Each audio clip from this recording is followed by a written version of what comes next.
Pakistan cricket team जो है वो दुनिया की जो नई तरीन टीम है। अमेरिकन एक रियासत टेक्सास की थी गालिबन वो टीम, बिल्कुल ही नामालूम किस्म की टीम थी, कोई उन्हें जानता भी नहीं। पाकिस्तान की वर्ल्ड क्लास टीम और सारे मेन प्लेयर्स उसके अंदर खेल रहे थे। वो टीम हार गई अमेरिकी टीम से और बहुत बुरी तरह हारी है। और पूरे मैच में ऐसा महसूस हो रहा था टीम डरी हुई है, सहमी हुई है, टीम के अंदर एतमाद ही नहीं है, वो सामने ही नहीं कर पा रहे, उनमें कॉन्फिडेंस ही नहीं है, वो खेल ही नहीं पा रहे थे। और पूरे मैच में चाहे वो बैटिंग कर रहे हो, टॉस भी जीते, हालांकि टॉस जीतकर पहले बैटिंग करने के लिए गए और पूरी बैटिंग में ऐसे लगा कि किसी भी लम्हे पाकिस्तानी टीम पूरे एतमाद के साथ ग्राउंड में जो खेलती है वो खेल ही नहीं पाई। डरे हुए थे, घबराए हुए थे, हालांकि क्राउड सारा वहाँ पाकिस्तानी था। विकेट बिल्कुल मुश्किल नहीं थी, यानी वो ऐसी विकेट थी कि फ्लैट किस्म की विकेट थी, थोड़ा बहुत बॉल स्विंग हो रहा था, बॉलर को यॉर्कर करना पड़ता था या स्टंप से बाहर यॉर्कर करने पड़ते थे या बड़ा बॉलर को मैनेज करके अपना बॉल बीट करना पड़ता था। ऐसी विकेट के ऊपर जो है वो यानी बाबर आजम जैसे प्लेयर ने बड़ा मायूस किया, यानी 43 गेंदों पे 44 रन उन्होंने किए। बहुत ही स्लो खेले, बहुत स्लो खेले बाबर आजम। और बाबर आजम ने जो डॉट बॉल्स खेली वो बहुत बड़ी तादाद में, कहते हैं 19 डॉट बॉल्स की बता रहा था बाबर आजम ने खेली हैं, जबकि पूरी टीम पाकिस्तान की अमेरिका की नई टीम के मुकाबले में अपने 7 प्लेयर्स आउट करवाने के बाद 159 स्कोर बना सकी। हालांकि मुझे ऐसा लगता था इनको 250 स्कोर मारना चाहिए, जैसी वो विकेट थी। डर डर के खेलते रहे, बाद में जब बॉलिंग की तो वो भी डरे हुए थे, ऐसा लग रहा था।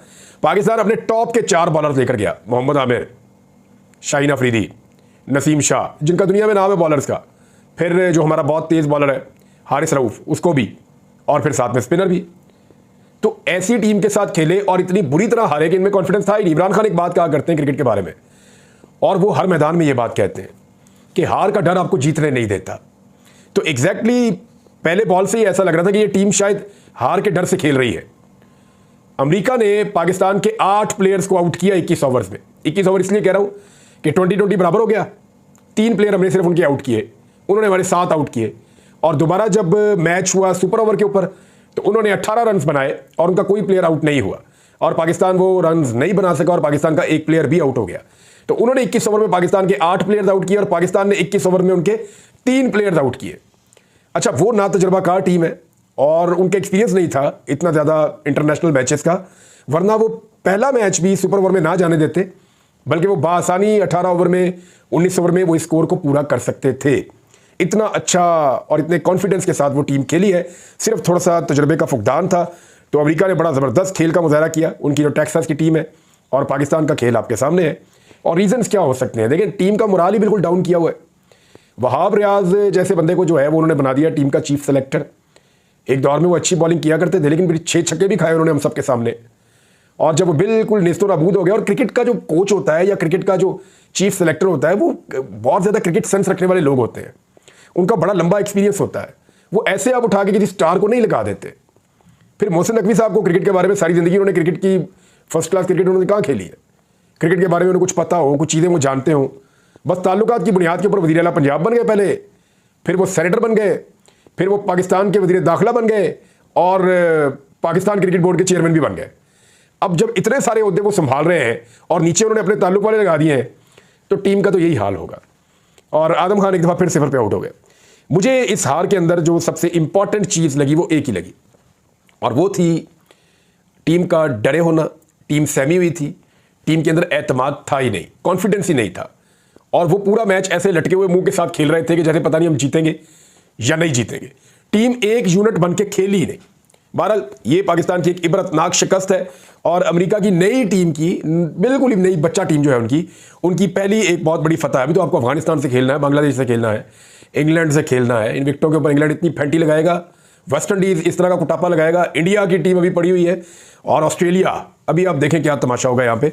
तो पाकिस्तान की टीम ने सख्त मायूस किया पाकिस्तान की कौम को, और ये पहला ही मैच उन्होंने बुरी तरह हार लिया। और शायद ये इस वर्ल्ड कप का जो बड़े अपसेट होंगे उनमें से ये सबसे बड़ा अपसेट है।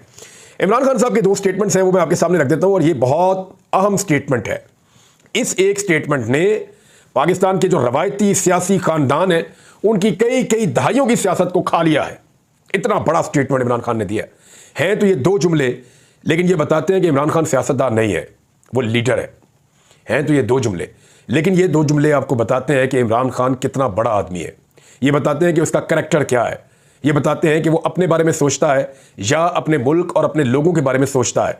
इन दो जुमलों के ऊपर पूरी किताब लिखी जा सकती है। वो दो जुमले में आपके सामने रखता हूं। इमरान खान ने कहा कि मैं जेल में ही हूं, तरमीम बहाल होने से मेरी आसानी तो हो जाएगी। यानी जो केस है ना नैब वाला, इसमें अगर मौजूदा हुकूमत का मौक़िफ़ मान लिया जाए तो इमरान खान के लिए आसानियां पैदा हो जाएंगी। उन्होंने कहा देखो मैं जेल में हूं, इस तरमीम के बहाल होने से मेरी आसानी तो हो जाएगी, लेकिन मेरा मुल्क दिवालिया हो जाएगा। वो आदमी कहता है मुझे बेशक जेल में रखो, मेरे ऊपर बेशक सख्त कानून और सख्त केस बनाओ, लेकिन मेरे मुल्क को दिवालिया नहीं होने देना चाहिए, मेरे लोगों का नुकसान नहीं होना चाहिए, कानून का शिकंजा करप्ट लोगों के ऊपर कसा जाना चाहिए। अच्छा, ये बात ना इमरान खान की यानी लीडर और डीलर में फर्क बताती है। जो डीलर है ना वो फटाफट आता है, कानून तब्दील करता है अपने मुताबिक। जो लीडर है वो जेल में भी बैठा हुआ है तो वो कह रहा है कानून सख्त कर दो, बेशक मुझे चाहे उसका नुकसान हो जाए। ये फर्क है, ये फर्क है। और भी बहुत सारे फर्क है, वो भी मैं आपको बताता हूं। लेकिन इमरान खान साहब ने कुछ स्टेटमेंट्स और दिए हैं। उन्होंने कैटेगोरिकली कहा इमरान खान साहब ने कि मैं तो किसी किस्म की डील नहीं करूंगा और सुरखरू होकर बाहर निकलूंगा, कामयाब होकर बाहर निकलूंगा। ये इमरान खान साहब का मौक़िफ़ है। और एक और बड़ी खबर है इमरान खान साहब के हवाले से कि जो उन्होंने एक ट्वीट किया हुआ है, उन्होंने तो नहीं किया, उनकी सोशल मीडिया टीम ने किया है, लेकिन उनकी मर्जी से किया है। बकौल इमरान खान साहब के वो डटे हुए हैं। तो इमरान खान साहब ने एक मरतबा फिर जो सोशल मीडिया के ऊपर उनकी तरफ से एक ट्वीट हुआ था उनकी टीम की तरफ से, इस मामले में शामिल तफ्तीश होने से इनकार कर दिया। वहाँ पे FIA की टीम पहुंची थी और 2 लोगों की टीम थी, लेकिन इमरान खान साहब ने दूसरी मरतबा भी शामिल तफ्तीश होने से इनकार कर दिया। इससे पहले जब उनसे पूछा गया था तो उन्होंने कहा था एब्सोल्यूट नॉनसेंस, जो एलिगेशन आपने लगाए हैं, मैं अपने वकला की मौजूदगी में ही आपसे मिलूंगा। और इमरान खान ने तफ्तीश में शामिल होने के लिए अपने वकला की मौजूदगी की शर्त को दोबारा दोहराया है। और जब उन्होंने नई मुलाकात की तो फिर टीम वापस रवाना हो गई, FIA की जो तफ्तीशी टीम थी। बहरहाल ये इमरान खान साहब का मौक़िफ़ है और उन्होंने इसके ऊपर वो दोबारा से डट गए हैं। लेकिन आप ये देखें कि एक आदमी जेल में पड़ा हुआ है और उसकी सहूलतों की, या जो उसको कमरा दिया गया है, या जो उसकी एक मशीन वहाँ पड़ी हुई है, या जिस जगह पे उसको बंद किया गया है, उसके मनाजिर चलाए गए TV चैनल्स पे और तस्वीर बनाकर दिखाई गई।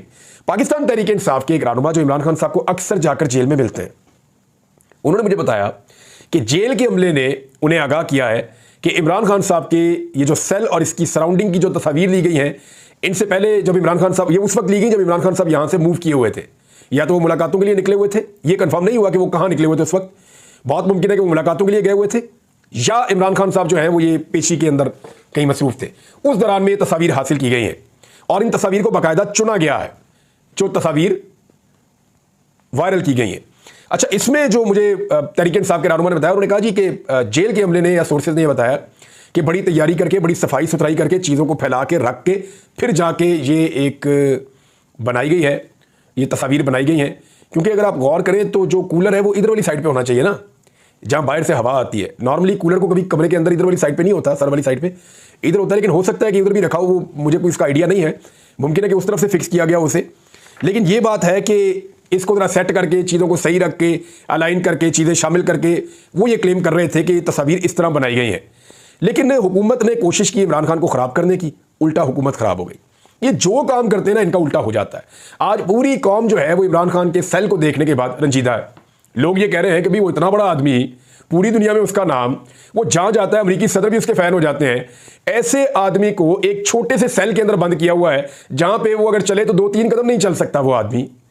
और उस आदमी को अपनी वर्जिश के लिए एक मशीन अवेलेबल है और रबड़ की रस्सियाँ उसको अवेलेबल है, जिसके साथ वो अपनी वर्जिश करता है। इसके अलावा उसको कोई सहूलत भी नहीं है, जिसने सारी ज़िंदगी ग्राउंडों में और एक्सरसाइज में गुजारी है। तो अब मामला यह है कि बजाय कि इमरान खान साहब के खिलाफ कोई प्रोपेगेंडा किया जाता इन चीज़ों पर रख के, उल्टा ये हो गया कि इमरान खान साहब का फ़ायदा हो गया और लोग हुकूमत के खिलाफ हो रहे हैं और इमरान खान साहब के लिए लोगों के दिलों में हमदर्दी में इजाफा हो रहा है। सोशल मीडिया इसकी गवाही दे रहा है। बाहर निकले तो लोग यही बात कर रहे हैं कि हमें तो आइडिया नहीं था, हम तो समझ रहे थे कि जिस तरह के कमरे में नवाज शरीफ साहब को रखा हुआ था, या जैसे कमरे में मरियम नवाज साहिबा को रखा हुआ था, या जिस तरह की हमने तस्वीर और वीडियोस पहले देखते रहे अस्पतालों में या इधर उधर, तो हम तो ये समझ रहे थे इमरान खान साहब को कोई होटल नमा कमरा होगा जेल के अंदर, जिसके अंदर रखा हुआ होगा। ये तो बिल्कुल ही छोटा सा सेल है, यानी इतना, इससे बड़ा तो बाथरूम होता है घर का, जितनी छोटी जगह पे इमरान खान साहब को बंद किया हुआ है। और वो मगरिब से लेकर और फजर के बाद तक वहाँ पे बंद रहते हैं और उसके बाद उनको बाहर निकाला जाता है कुछ देर के लिए। तो ये जो सूरत हाल है, इसने अवाम के दिलों में इमरान खान साहब के लिए इज्जत में इजाफा किया है। अब मैं आपको एक चीज़ सुनाता हूँ, बल्कि पहले आपको मैं एक चीज़ पढ़ के सुनाता हूँ कि इमरान खान साहब के सेल में AC नहीं है, ये आपने देख लिया, और नवाज शरीफ साहब के सेल में AC मौजूद था। जब ज़रा थोड़ा सा इशारा ही हुआ था ना कि नवाज शरीफ का AC उतार लेंगे, तो शहबाज शरीफ ने खत लिखा था और शहबाज शरीफ ने चीफ सेक्रेटरी को खत लिखा और इस खत को बहुत सारे लोगों को जो है वो सीसी भी किया, यानी बहुत सारे और ताकतवर लोगों को ये खत, चीफ जस्टिस को, पंजाब के चीफ जस्टिस को, सबको भेजा ये खत। उसमें शहबाज शरीफ ने कहा क्या? उन्होंने कहा कि नवाज शरीफ की जेल से एसी उतारने का हुकूमती खत पंजाब हुकूमत के मेडिकल बोर्ड की सिफारिशात की खिलाफ वर्जी है और ख़बर के मुताबिक ये जो है ना वो कहीं एसी उतारने का खदशा मौजूद है और मेडिकल बोर्ड ने सिफारिश की हुई है नवाज शरीफ साहब को मुनासिब दर्जा हरारत वाले कमरे में रखा जाए। बोर्ड ने अपनी रिपोर्ट में बताया कि मुनासिब दर्जा हरारत में ना रखने से इनके गुर्दे फेल हो सकते हैं। अगर इनका एसी उतारा तो मियाँ साहब के गुर्दे फेल हो सकते हैं। शहबाज शरीफ ने ख़त लिखा था उस वक्त के चीफ सेक्रेटरी पंजाब को। तो ये था जी मियाँ साहब की हकीकत। अब मैं आपको ज़रा एक थोड़ी सी ऑडियो सुनाता हूँ, इसको आप सुन लीजिए और फिर आप फैसला कीजिए कि मियाँ साहब जब जेल में थे तो उनकी पार्टी की क्या हालत थी और किस तरह वो मिन्नतें किया करते थे और किस तरह वो पल पल के बाद प्रेस कॉन्फ्रेंस करते थे मियाँ साहब की सेहत को लेकर। फिर मियाँ साहब मुल्क से बाहर चले गए, लेकिन पहले आप ये देखें होता क्या था, ये सुने आप। उस वक्त उनके प्लेटलेट्स जो थे वो तकरीबन 16,000 पे आ चुके थे। शरीफ साहब के प्लेटलेट तकरीबन 10,000 से नीचे गिर गए, लेकिन रात को उनके प्लेटलेट्स जो थे वो 6,000 के ऊपर थे। जो प्लेटलेट काउंट है वो ब्लॉक है। कल 28 और कल 22। नवाज शरीफ साहब को एक बड़ी संगीन बीमारी है जिसको इम्यून थ्रोम्बोसाइटोपिनिया कहते हैं।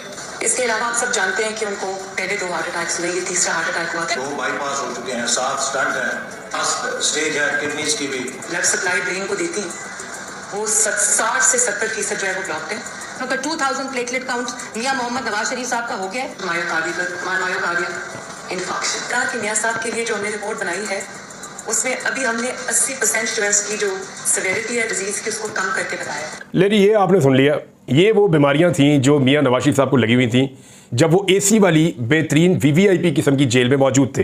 फिर मियां साहब की मर्जी की मुलाकातें भी होती थीं और इसके बावजूद जब वो अस्पताल में आए तो डॉक्टर यास्मीन राशिद ने और मियां महमूद रशीद साहब ने बहुत फैसिलिटेट किया मियां नवाज शरीफ साहब को और उनकी फैमिली को, ताकि उन्हें कोई दिक्कत ना हो। फिर वो पाकिस्तान से बाहर चले गए। पाकिस्तान से बाहर जाके मियां साहब के प्लेटलेट्स पूरे हो गए और उन्होंने किसी किस्म का कोई इलाज भी नहीं करवाया। ये 20,000 से कहानी शुरू होती है प्लेटलेट्स की और 2,000 से नीचे मियां साहब के प्लेटलेट्स ये हर घंटे घंटे के बाद नीचे लेकर जा रहे थे पीएमएलएन के लोग। उन्होंने कहा 2 बाईपास हो गए, 7 मियां साहब को स्टंट डल गए, 70% शरियाने बंद कर दी थी, मुश्किल बीमारियों के नाम ले रहे थे जो कभी याद भी नहीं होते हमें। तो ये था मियां नवाज शरीफ। अब दूसरी तरफ इमरान खान, उसको हमने बैठे हुए देखा जेल में, हशाश बशाश बिल्कुल सेट। नवाज शरीफ ने इतने दिन कभी लगातार ऐसे जेल में गुजारे नहीं और इतनी मुश्किल सूरत हाल में तो कभी नहीं गुजारे, कभी भी नहीं गुजारे जितनी मुश्किल सूरत हाल में इमरान खान ने गुजारे हैं। लेकिन उसके बावजूद वो ज़्यादा फिट है, ज़्यादा मजबूत है और ज़्यादा बेहतर अंदाज में जो है वो अपना मुकदमा लड़ रहा है, ज़हनी और जिस्मानी तौर पे पहले से ज़्यादा मजबूत लग रहा है। तो ये जी फ़र्क था मियां नवाज शरीफ का और इमरान खान का। अब जी अज़हर मुशवानी साहब के हवाले से एक खबर है, ये पाकिस्तान तहरीक इंसाफ के सोशल मीडिया के सीनियर कारकुनों में से एक है और अज़हर मुशवानी और जबरान इलियास, इनके ऊपर इल्ज़ाम भी लगाया जाता है कि ये इमरान खान साहब का जो सारा सिस्टम है या सोशल मीडिया का इल्ज़ाम क्या है, एक्चुअली ये लोग कंट्रोल करते हैं। और पाकिस्तान तहरीक इंसाफ का जो सोशल मीडिया है वैसे तो वो बहुत वसी है, वो नौजवानों का एक बहुत बड़ा हुजूम है जो बगैर पैसे लिए भी काम करता है और दिन रात काम करता है और बहुत बड़ी तादाद में वो है, इतने तो बोट्स भी नहीं हो सकते। लिहाजा पाकिस्तान तहरीक इंसाफ का सोशल मीडिया में कई दफ़ा ये कहता हूँ कि वो पार्टी को कंट्रोल करता है, पार्टी उसको कंट्रोल नहीं करती। अज़हर मुशवानी साहब ने ये बताया, मेरे दोनों बड़े भाइयों प्रोफेसर मज़हर और प्रोफेसर ज़हूर मुशवानी को आज रात 2:50 पर हमारे घर टाउनशिप लाहौर से दर्जनों सीटीडी के यूनिफॉर्म और सादा कपड़ों में मलबूस अफराद उठाकर ले गए हैं। मेरे किसी फैमिली मेंबर का सियासत से कोई ताल्लुक नहीं है और तमाम अफराद ये टीचर्स हैं, प्रोफेसर हैं, दोनों दरसो तदरीस के शोबे से ताल्लुक रखते हैं। ज़हूर मुशवानी को पिछले साल भी 145 दिन अगवा रखा गया था। मेरे वालिद साहब को 3 दिन और मुझे 8 दिन अगवा रखा गया। ये जुल्म और बदमाशी अब बंद होनी चाहिए। जिसका दिल करता है घरों में घुसकर बंदे उठा ले जाता है। इनका कसूर सिर्फ ये है कि वो पाकिस्तान में रह रहे हैं और पाकिस्तान में जंगल का कानून राइज है। ये अज़हर मुशवानी साहब ने कहा और उसके बाद ये मामला चला गया हाई कोर्ट में और हाई कोर्ट ने अज़हर मुशवानी के भाइयों को बाजियाब करवाकर कल तक पेश करने का हुक्म भी जारी कर दिया है। नाज़रीन, एक बड़ा दावा उमर अयूब साहब ने किया है, ये पाकिस्तान तहरीक इंसाफ के सेक्रेटरी जनरल है। उन्होंने कहा कि मुझे इसी साल हुकूमत जाती और इलेक्शन होते नजर आ रहे हैं। जितनी जल्दी हुकूमत तब्दील होगी मुल्क के लिए उतना ही अच्छा होगा। उन्होंने कहा कि हवाओं का रुख बदल रहा है लेकिन अभी मुकम्मल नहीं बदला। मुझे तो इसी साल हुकूमत जाती और इलेक्शन होते नजर आ रहे हैं। ये सिस्टम और हुकूमत नहीं चल सकती, इसलिए जल्द गिरेगी। जितनी जल्द हुकूमत तब्दील होगी मुल्क के लिए उतना ही अच्छा होगा। हुकूमत कंप्रोमाइज है, इस पर किसी को एतमाद है, ना ही सख्त फैसले कर सकती है। फौरी नए इंतखाबात, लेवल प्लेइंग फील्ड, पीटीआई की आदत और मुकदमात खत्म किए जाएं, हमारा मैंडेट भी वापस करें, फिर इन सियासी जमातों से बात करेंगे, वरना फिर इनसे बात नहीं हो सकती। यही बात इमरान खान साहब ने भी की थी। तो क्या वाकई इसी साल ये हुकूमत गिर जाएगी और इलेक्शन हो जाएंगे? डिपेंड करता है कि ये हुकूमत अवाम पे कितना बोझ डालती है और अवाम बजट के बाद इस हुकूमत के खिलाफ किस नौयत का रिएक्शन लाती है, और उस रिएक्शन को पाकिस्तान की जो अपोजिशन की जमातें हैं वो किस हद तक कैश करके नए इंतखाबात के लिए दबाव डाल सकती हैं। ये हैं जी बड़े सवालात, इनसे ही पता चलेगा कि क्या होगा। नाज़रीन, शोएब शाहीन साहब ने कहा है कि टीवी पर नरेंद्र मोदी की प्रेस कॉन्फ्रेंस लाइव दिखाई जा रही है, लेकिन एक मुहिब वतन पाकिस्तानी इमरान खान की तस्वीर और नाम पर पाबंदी है। इस रियासत के इस जालिम निज़ाम के खिलाफ लड़ना है। यानी इमरान खान को नहीं दिखा रहे, नरेंद्र मोदी को दिखा रहे हैं। तो मोदी का यार फिर कौन है? नरेंद्र मोदी को पाकिस्तान के टेलीविजन पे लाइव दिखाया गया है। जबकि एक और खबर यह है, और ये मोहम्मद हसन रजा साहब ने ये खबर दी है, और वो ये फरमा रहे हैं कि पंजाब में जो वज़ीर आला का सवाबदीदी फंड होता है, ये वो फंड होता है कि अपनी मर्जी से खर्च करो, कोई हिसाब किताब नहीं। इमरान खान साहब ने अपने दौर में इन फंड्स को खत्म करने का ऐलान किया था। बहरहाल मरियम नवाज के फंड के अंदर 2 अरब रुपए का मजीद इजाफा करके इस सवाबदीदी फंड को 5 अरब रुपए कर दिया गया है, जिसको मर्जी बांटा जाए, इनाम दिया जाए, कोई फर्क नहीं पड़ता, कोई पूछने वाला नहीं है। नाज़रीन, अब तक के लिए इतने, अपना ख्याल रखिएगा, अपने इस चैनल का भी।